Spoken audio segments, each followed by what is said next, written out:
রাম মন্দির করো করো করো, কত টাকা খরচা করবে করো না, খরচ করো, কোটি কোটি টাকা, কোটি কোটি টাকা খরচ করে চলছে। কালকে বলছে এলাহাবাদের থেকে ফোন করেছে, এলাহাবাদ থেকে, বলে হুজুর সাধু বাবারা ন্যান্ট হয়ে নাচছে, কাপড় খুলে নাচছে। বলছে আমাদের রাম আসছে, তুই কাপড় পর। বলছে না, ওর রামও এটা দেখবে। শুনতে পাচ্ছেন? কাপড় খুলে নাচছে। নাচো নাচো, যত নাচবি নাচ, আমাদের কাঁটারও ক্ষমতা আছে। দেখ, ন্যান্টো হবার শখ, শখ মিটিয়ে দেবো ইনশাল্লাহ। কি ভাবছো বাবাজি? তাই আপনাদের বলছি, বাপ জামানা বড় কঠিন হয়ে গেছে। এই জামানায় আল্লাহ পাক বলছেন ইমাম মেহেদী আসবে। দেখছেন না, নবী বলেছেন যে জামানায় বেশি বেশি ভূমিকম্প হবে, ভূমিকম্প, সেই জামানায় আল্লাহ পাক ইমাম মেহেদীকে দুনিয়ায় পাঠাবে। ভূমিকম্প হচ্ছে না, হয়নি? এই কথা বলেন না কেন? হ্যাঁ, মুসলমানদের উপরে এত অত্যাচার কেন? মুসলমানদের উপরে এত জুলুম কেন? কেন এই মুসলমান নিজের বাপকে হারিয়ে ফেলেছে। বাপের সম্মান দেয় না এই মুসলমান, নিজের মাকে সম্মান দেয় না। এ মুসলমান, জানো না দু অক্ষরে বাবা? জানো না তুমি দু অক্ষরে নানা, দু অক্ষরে দাদা, দু অক্ষরে দাদি, দু অক্ষরে চাচা, দু অক্ষরে খালা, এক অক্ষরে মা। তাকে সম্মান দিবে না। কাসেম সিদ্দিককে সম্মান দিচ্ছ? ফুরফুরা শরীফে কাসেম সিদ্দিকীর সঙ্গে মুসাফা করে 200 টাকা নোট দিচ্ছ, হুজুর দোয়া করবে। আর মা বিমারে পড়ে আছে, বাপ বিমারে পড়ে আছে, একদিনে বলুন এবার প্রেসক্রিপশনটা দাও তো, ওষুধ কিনবো। কি ভুল বলছি? হ্যাঁ, একবার খোঁজ নিয়েছো? আজকে জলসায় শাশুড়ি আসবে, আনন্দপুর রাস্তায় দাঁড়িয়ে আছে, আনন্দপুরে শাউরি আসবে, শাউরি জলসায় আসবে, আনন্দপুরে দাঁড়িয়ে আছে। জামাইয়ের পিছনে একবারই কোমর ধরে এরকম ঝুলে ঝুলে যাচ্ছে। কাজ কোমর ধরেছো? বলে জামাই। শাশুড়ি এসেছে, দেশি মুরগি খাবে, কচি মুরগির ঝোল খাবে, তোর কবরে ঢোক, তোকে ঝোল বের করবে। একটা শাউরি মরবে, 4টে শাউরি আসবে। কটা? 4টে। একটা বউ মরবে, 4টে বউকে নিয়ে আসবে। আল্লাহ বলছেন মাসলা সোলাসা রোবা, 4টে বিয়ে করতে আল্লাহ বলেছেন। আর একটা মা মরবে, 4টে মা পাবে। এ কথা বলেন না কেন? হ্যাঁ, শাশুড়ির মায়া। শাশুড়ি কানে শুনতে পাইনি, অ্যাপোলো হসপিটালে নিয়ে গিয়ে মেশিন কিনে দিচ্ছে জামাই। ভুল বলছি? মেশিন কিনে দিচ্ছে। আর নিজের মা বিমারে পড়ে আছে, একবার খোঁজ খবর লাইনে, মা তুমি কেমন আছো? ও, মাকে অবহেলা করছো? বিরাট বড় নেতা হয়ে গেছো না, বিরাট বড় মাস্তান। মাস্তান আল্লাহ ঠান্ডা করবে। কোথায় আছো? আল্লাহ বলেছেন কুল্লুহুম ফিন্নার ইল্লা ওয়াহিদাতুম ফিল জান্নাহ। আল্লাহ বলেছেন আমার নবীর উম্মতদের ভেতরে 73টা দল হবে, 72টা হবে জাহান্নামী, একটা দল হবে জান্নাতি। কুল্লুহুম ফিন্নার ইল্লা ওয়াহিদ, ওয়াহিদ মানে হলো একটা দল হবে জান্নাতি, আর 72টা হবে ফি নারে জাহান্নামা খালিদিনা ফিহা আবাদা। 72টা জাহান্নামী।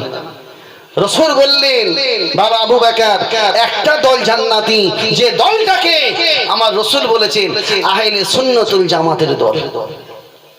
ঠিক না বেঠি? আর সেই দলের ভেতরে আমরা আছি। আমরা মাকেও ভালোবেসেছি, মায়ের দোয়া নিয়েছি, বাপকে ভালোবেসেছি, বাপের দোয়া নিয়েছি, বাপের খেদমত করেছি। শুনতে পাচ্ছেন না? সেই দোয়াই দেখছো না?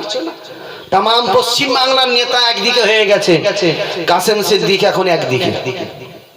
কি গো, ঠিক না বেটি? সবাই পিছনে পড়ে গেছে। এ বলছে দড়ি দিয়ে বাঁধবো, ও বলছে 144 ধারা করে দে, কাসেম সিদ্দিকী না ঢোকে। আজ থেকে 144 ধারা করেছে ভাঙড়ে।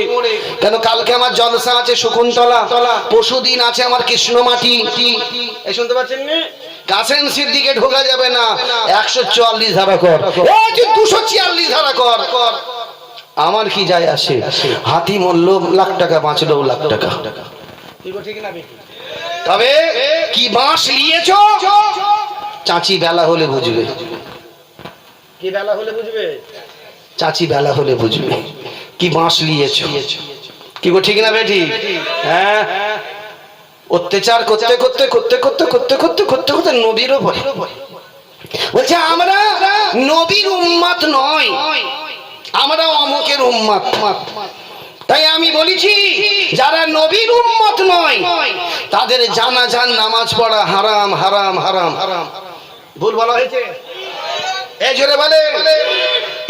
ইমাম গাজ্জালি বলছেন নবীর উম্মত হয় তার জানাজা পড়ো, আর জানাজা সে যদি নবীর উম্মত না হয় তাকে খাবারে ফেলে দাও। ইমাম গাজ্জালি বলছেন। আমি সেই ইমামকে মানি, সে হাদিসকে মানি, সেই কোরআনকে মানি, সেই রাসূলকে মানি, সে আল্লাহকে মানি, আল্লাহর কথাকেও মানি। কি গো ঠিক না বেটি? আমরা কার উম্মত? জোরে বলেন কার উম্মত? জোরে বলেন কার উম্মত? নবীর উম্মত। আমাদের জানাজা হবে কেন? যারা নবীর উম্মত হয় তারা কোনোদিন মরে না, মরে না, মরে না। তারা পর্দা আড়াল করে, জায়গা পরিবর্তন করে। ওই জন্য আমরা বলি মুসলমান ইন্তেকাল করেছে। কি বলি? ইন্তেকাল। আর মরে যায় কারা? হিন্দু, জৈন, খ্রিস্টান, পাঞ্জাবি, শিখ, শ্রীলঙ্কা, রাজা, বাদশা, দলিত, আদিবাসী এরা মরে যায় কেন? ওদের একটা জীবন আর আমাদের দুটো জীবন।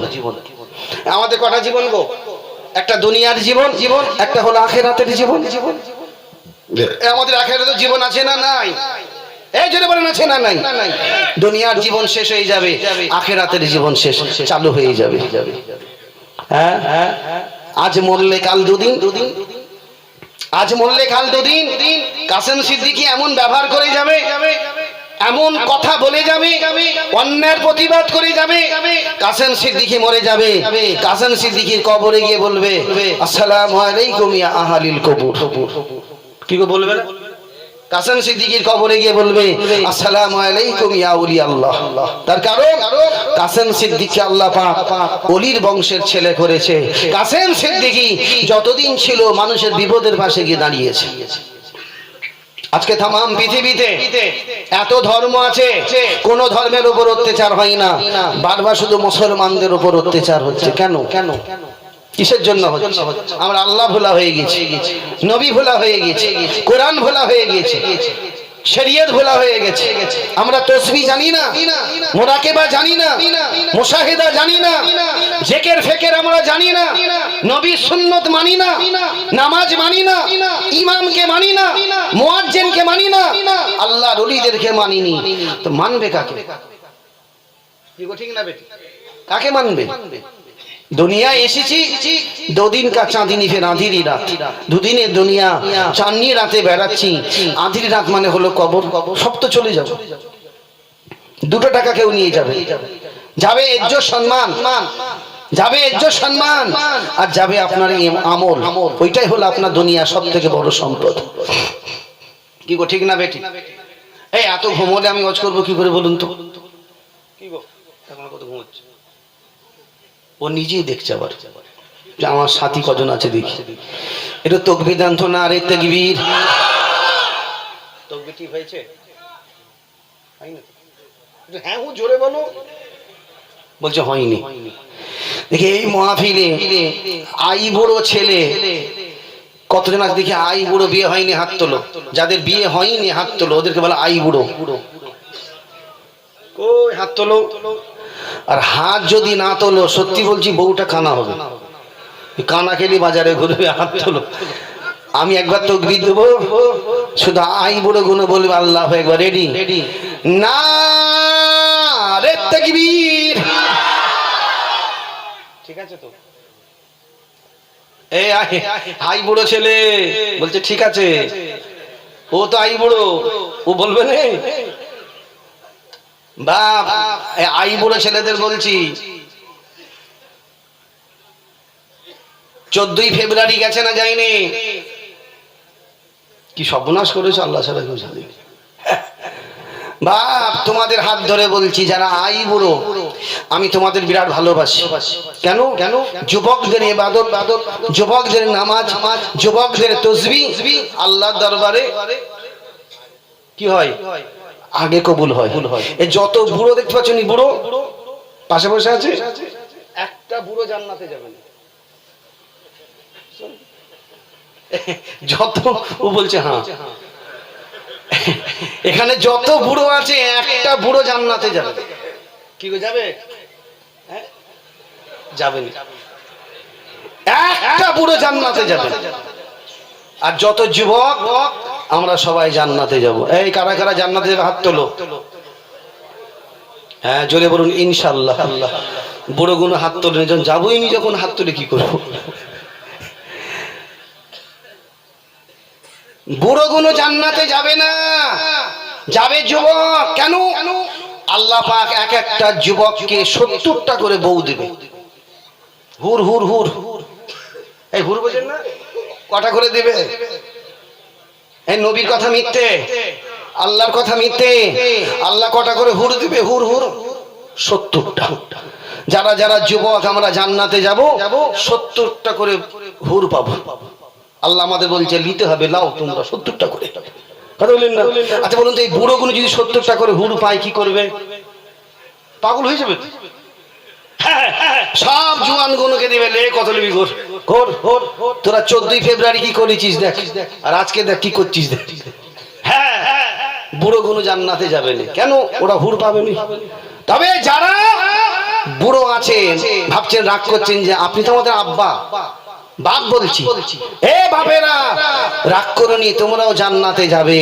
তবে জান্নাতে ঢোকাবার আগে আল্লাহ তোমাদের বয়স 17 থেকে 37 করে দিবে। জোরে বলুন না সুবহানাল্লাহ। একটু জোরে হবে না? কি মুচকে মুচকে হাসছে, কি মুচমুচে হাসছে, শালা জওয়ান হয়ে যাবো। 70টা করে আল্লাহ হুর দেবে। কি করলিবে না? 70টা হুর লিবে না? বলছে হ্যাঁ। ধান দাদা শালা ঘুমোচ্ছে, বলছে 70টা লুব। 70টা করে আল্লাহ হুর দেবে। কত লিবিলে? কিয়ামতের ময়দানে ছেলে মাকে বলবে, মা আব্বা যে জান্নাতে চলে গেল।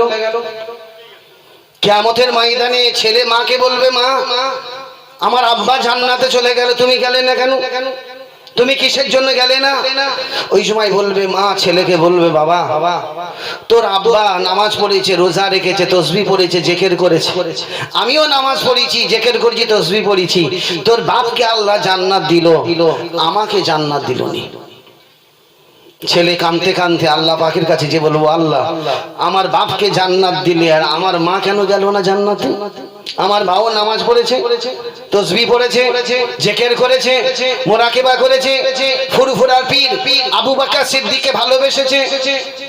তুমি আমার বাপকে জান্নাত দিলে, আমার মাকে কেন দিলে না? ওই সময় আল্লাহ বলবে, এই ছেলে তোর মা নামাজ পড়েছে, রোজা রেখেছে, তাসবিহ পড়েছে, তথাপি আমি আল্লাহ তোর মাকে জান্নাত দিলাম না। তার একটি মাত্র কারণ, তোর মা মাঝে মাঝে এর বাড়ি ওর বাড়ি গিয়ে তোর বাপের গীবত করত। কি করত? জোরে বলে। গীবত করত। আর আমি আল্লাহ গীবতের গুনাহকে মাফ করতে পারি না, ওই জন্য তোর মা আটকা পড়ে গেছে। ছেলে আল্লাহর কাছে সেজদায় পড়ে যাবে, আল্লাহ আমার মাকে তুমি মাফ করে দাও, খোদা খোদা আমার মাকে মাফ করে দাও, আমার মা জান্নাতে যাবে। ছেলের কান্না দেখে আমার আল্লাহ বলবে, এ আমার ফেরেশতারা ওর বাপকে জান্নাত থেকে বের করে আনো। কোথা থেকে আনো? জান্নাত থেকে বের করে আনো। ওই সময় বাপ যখন জান্নাত থেকে বেরোবে, মাথা থেকে পা পর্যন্ত আমার আল্লাহ জান্নাতের লেবাস পরিয়ে দিবে। জোরে বলুন না সুবহানাল্লাহ। যখন বাপ আসবে, ছেলে বাপকে জড়িয়ে ধরবে, আব্বা তোমার রূপ তো দুনিয়াতে এত ছিল না, আরে এত সুন্দর লাগছে। ওই সময় বলবে, বাবা আমি দুনিয়াতে বেশি বেশি উজু করেছি। কি করেছি? উজু করেছি, তাই আল্লাহ মাথা থেকে পা পর্যন্ত নূর আর নূর জ্যোতি করে দিয়েছে। জোরে বলুন না সুবহানাল্লাহ। আল্লাহ বলবে, এই ছেলে তোর মাকে ডাক। মা আসবে, বাপের সামনে আল্লাহ নিজের বিবিকে দাঁড় করাবে, ছেলের মাকে দাঁড় করিয়ে বলবে, এই ছেলের মা তোমার স্বামীর কাছ থেকে মাপ চাও। তোমার স্বামীর যে গীবত করেছো, তোমার স্বামী যদি মাফ করে দেয়, আমি আল্লাহ তোমাকে মাফ করে দেবো। বুঝতে পারছেন না কত খারাপ জিনিস গীবত করা? হ্যাঁ, স্বামীকে ডেকে বলছে এর কাছ থেকে মাপ চাও, এ যদি মাফ করে আমি আল্লাহ মাফ করব, আর এ যদি না মাফ করে আমি হারগিজ তোমাকে মাফ করতে পারবো না। কি সাংঘাতিক ব্যাপার, বুঝতে পারছেন? গীবতকারী, হ্যাঁ, এ ছেলেরা, জওয়ান যুবকেরা, এ মায়েরা, বোনেরা, বেটিরা, এই জামানা হলো আখিরি জামানা। এই জামানার পরে আর কোনো জামানা আসবে না, আসবে না।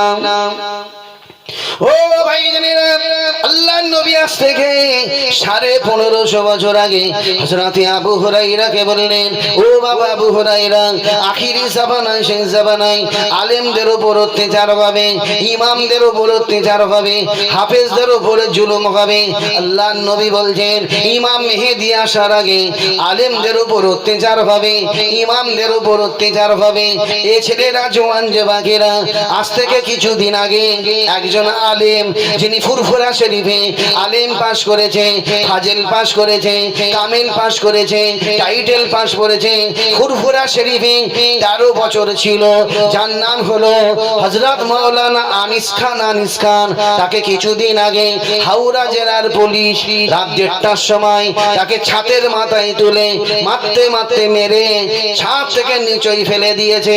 ও ভাই জানেরা, একটা আলেমকে মেরে ছাদ থেকে ফেলে দিল, আজও পর্যন্ত কোনো বিচার হলো না, হলো না, হলো না। আমি কাসেম সিদ্দিকী কত আন্দোলন করেছি, কত প্রতিবাদ করেছি, কত আন্দোলন করেছি, কতবার থানা ঘেরাও করেছি, কতবার রাস্তা অবরোধ করেছি, কোনো প্রতিবাদ কাজ হলো না, হলো না। আনিস বিচার পেল না, পেল না, পেল না।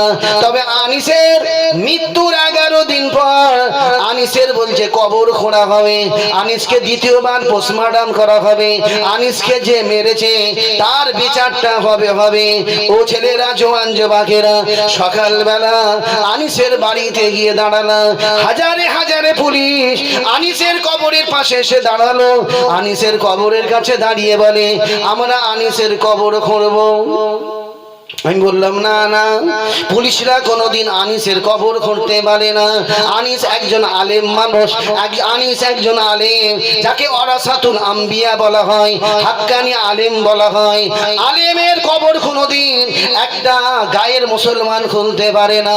আলেমের কবর খুঁড়বে একজন ইমাম। ইমাম 13টা মসজিদের ইমাম এসে গেল, 13টা মসজিদের ইমামের হাতে কোদাল দিলাম, যাও আনিসের কবর খোঁড়ো। কবর খুঁড়তে খুঁড়তে খুঁড়তে খুঁড়তে আনিসের লাশটা বেরিয়ে আসলো। ও ভাই জানেরা, আনিসের লাশটা আস্তে আস্তে তুলে খাটিয়ার উপরে রাখা হলো। যখন খাটিয়ার উপরে রাখা হয়েছে, আমি ছুটে ছুটে গিয়ে আনিসের পায়ের কাছে গিয়ে দাঁড়ালাম, মাথার কাছে দাঁড়িয়ে কাফনের কাপড়টা সরাতে লাগলাম। 1 ফেতা কাফন সরিয়ে দিলাম, 2 ফেতা কাফন সরিয়ে দিলাম, 3 ফেতা কাফন সরিয়েছি। ও ভাই জানেরা, কাফন সরাবার সঙ্গে সঙ্গে দেখতে পাওয়া যায় আনিসের মাথার চুল থেকে পায়ের নখ পর্যন্ত আমার আল্লাহ পাক হেফাজত করে রেখে দিয়েছেন। জোরে বলুন না সুবহানাল্লাহ।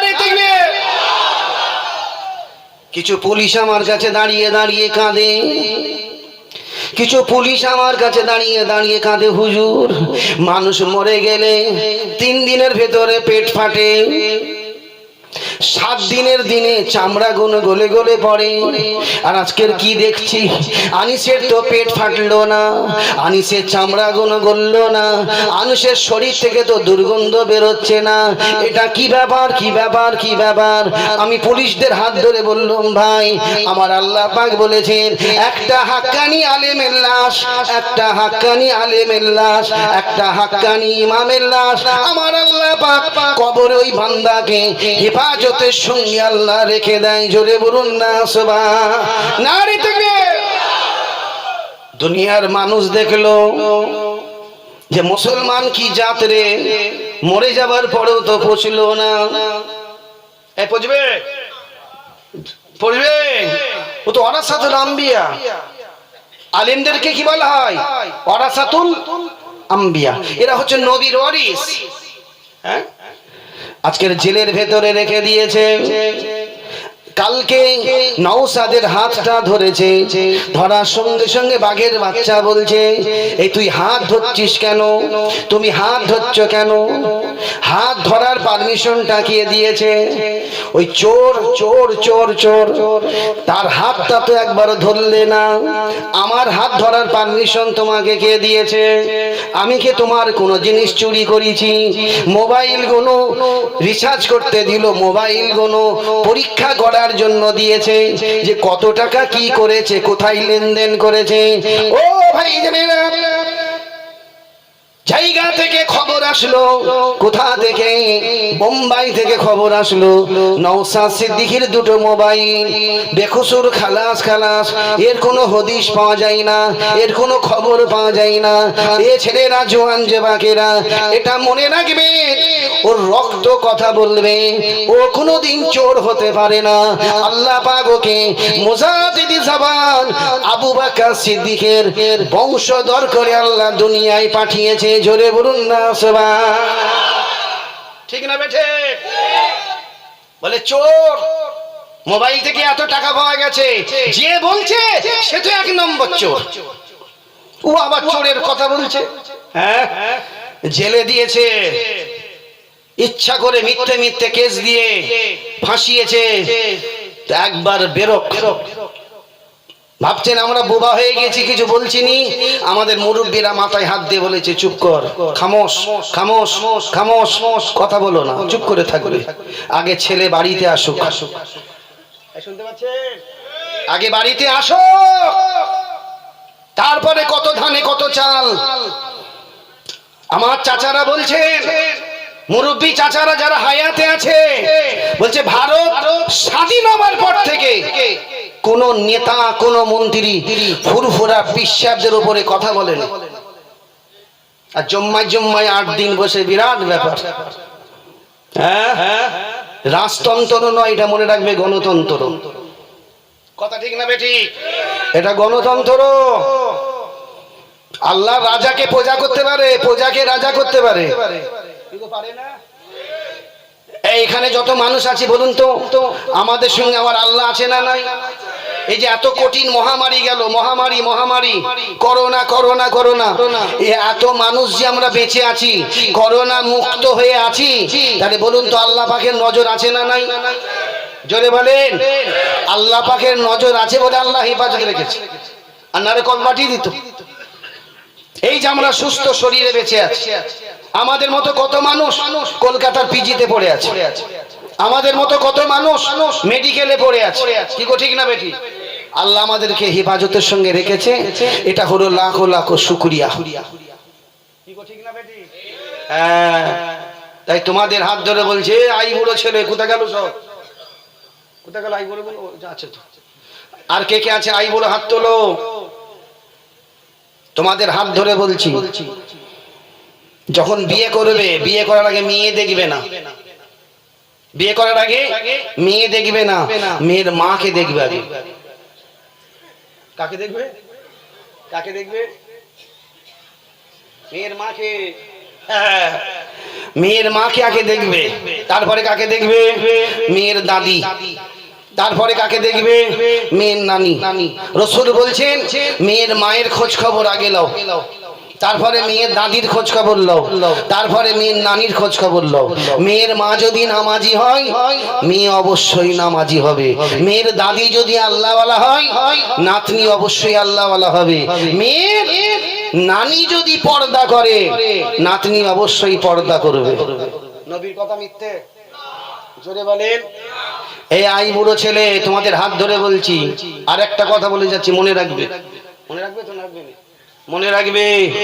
যার বাড়িতে মেয়ে দেখতে যাবে মেয়ে, ওই মেয়ের মা যদি ফটার ফটার ফটার ফটার ফটার করে, আর মেয়ের বাপ যদি ভেড়ুয়ার মতো চেয়ারে বসে থাকে, ওই বাড়ির মেয়েকে জীবনে ভিটেই ঢোকাবে না। কেন? ওই বাড়ির মোড়র হলো মেয়ের মা, আর মেয়ের বাপ আছে ভেড়ুয়া পাঁটা।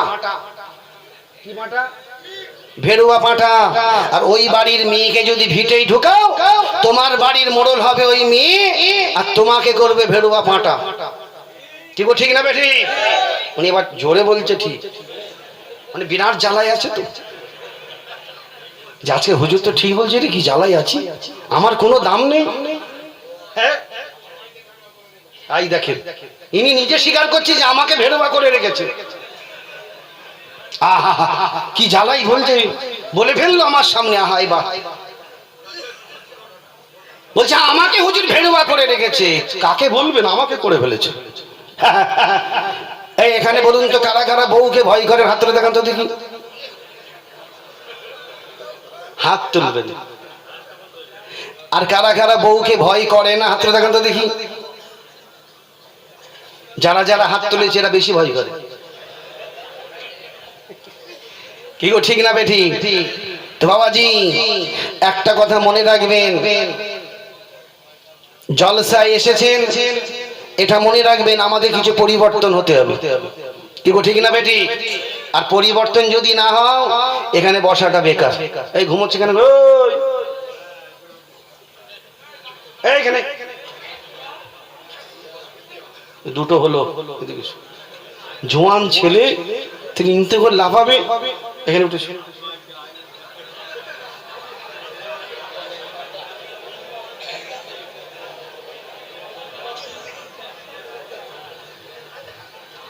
এইখানে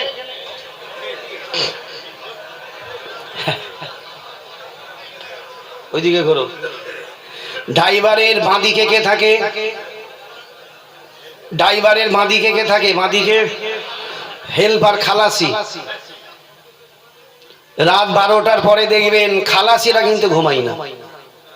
34 নম্বর রোডে উঠে দেখেন খালাসিগুলো ঘুমাবে না। কেন? 12টা বেজে গেছে। ও খালাসিরা কি করে জানেন? মাঝে মাঝে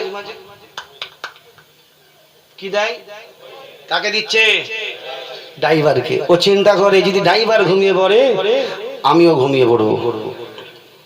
আমার বাঁদিকে কে আছে? কি সর্বনাশ হবে আল্লাহ জানে। এটা তাকবীর জানত না? আরে তাকবীর। হ্যাঁ বাবাজি, আপনারা ফুরফুরা শিবকে ভালোবাসেন? দাদা পীর দেখি কারা কারা ভালোবাসেন, জোরে বলুন ইনশাআল্লাহ। দাদা পীর আল্লাহ পাক তিনাকে যুগ সংস্কারক করেছে। যুগ সংস্কারক মানে মুজাদ্দিদ। এই যুগ সংস্কারক মানে কি? মুজাদ্দিদ। আল্লাহ পাক তিনাকে তামাম বিশ্বের মুজাদ্দিদ করেছে। এই আপনারা মানেন না? মুজাদ্দিদ বলে মানেন না শুধু দাদা পীর বলে মানেন? জোরে বলেন। মুজাদ্দিদ বলে মানতে হবে। তার কারণ আল্লাহ পাক 100 বছর অন্তর একটা করে মুজাদ্দিদ পাঠায়। দাদা পীরের আগে যিনি মুজাদ্দিদ ছিলেন ওনার নাম হলো মুজাদ্দিদ আলফে সানি শেরহিন। কোথায় শুয়ে আছে? সেরেন শরীফে, পাঞ্জাবে শুয়ে আছে। আল্লাহ পাক তেনাকে 100 বছর মুজাদ্দিদ করেছে। তেনার পরে আল্লাহ পাক আপনার দাদা পীরকে 100 বছরের মুজাদ্দিদ করেনি, আপনার দাদা পীরকে আল্লাহ পাক শেষ মুজাদ্দিদ করেছে। বলেন না, শেষ মুজাদ্দিদ করেছে। এনার পরে কোন মুজাদ্দিদ আসবে না। এনার পরে আসবে ইমাম। কে আসবে? ইমাম আসবে। আপনার মেজো হুজুর পীর কেবলা বলেছেন যে তোমার দাদা পীরের বংশধরের ভেতরে আল্লাহ যাকে হায়াতে রাখবে, তোমার দাদা পীরের সিলসিলার মুরিদদের ভেতরে আল্লাহ যাদেরকে হায়াতে রাখবে, তোমার দাদা পীরের সিলসিলার ঝান্ডাটা ইমাম মেহেদীর হাতে তুলে দিতে হবে। আর ইমাম মেহেদী যখন আসবে তাম বিশ্বে যত ঈমানদার আছে তাদের কানে কানে ইমাম মেহেদীর আজানের আওয়াজ আল্লাহ শুনিয়ে দিবেন। জোরে বলুন না সুবহান। জোরে হবে না? ইমাম মেহেদী যখন আজান শুনতে পাবে দুনিয়ার কোনো কথার মনে থাকবে না, সংসার ধর্ম ব্যবসা বাণিজ্যের কথা মনে থাকবে না, শুধু মনে হবে ইমাম মেহেদীর চাঁদ মুখটা কখন দেখব। আর আল্লাহ বলছে ইমাম মেহেদীকে যে একবার দেখবে আল্লাহ পাক তার জন্য জাহান্নামের আগুনকে আল্লাহ হারাম করে দিবে। জোরে বলুন না সুবহান। এই ইমাম মেহেদীর কটা আঙ্গুল হবে? আমাদের হাতের আঙ্গুল কটা? আর ইমাম মেহেদীর আঙ্গুল, হাতের ডান দিকের হাতের আঙ্গুল কটা হবে? আপনারা ওয়াজ শুনেননি? হ্যাঁ, 6টা হবে। এই বুড়ো আঙ্গুলের পাশে আর একটা আঙ্গুল হবে, শুনতে পাচ্ছেন? 6টা আঙ্গুল হবে। অনেক কথা আছে। আল্লাহর কাবা ঘর তওয়াফ হবে, আল্লাহ পাক একজনকে স্বপ্নই দেখিয়ে দেবে। কাবা ঘর তওয়াফ করতে করতে ইমাম মেহেদিকে চিনতে পারবে, ইনাকে তো আমি স্বপ্নই দেখেছি। ইমাম মেহেদির কাছে দাঁড়াবে, আসসালামু আলাইকুম। ওয়ালাইকুম আসসালাম। হুজুর আপনি কি ইমাম মেহেদি? দূর, তওয়াফ করো তওয়াফ করো তওয়াফ করো। স্বীকার করবেন, তওয়াফ করো তওয়াফ করো। লাব্বাইক আল্লাহুম্মা লাব্বাইক, লাব্বাইক লা শারীকা লাকা লাব্বাইক, ইন্নাল হামদা ওয়া নি'মাতা লাকা ওয়াল মুলক লা শারীকা লাক, রব্বানা আতিনা ফিদ দুনিয়া হাসানা ওয়া ফিল আখিরাতি হাসানা ওয়া কিনা আযাবান নার ওয়াদখিলনাল জান্নাতা মা'আল আবরার ইয়া আজিজ ইয়া গফফার ইয়া রাব্বুল আলামিন। আবার ছোটে আবার চিনতে পেরে যাবে। বলে হুজুর আপনি তো ইমাম মেহেদি। বলছে বাবা তওয়াফ করো।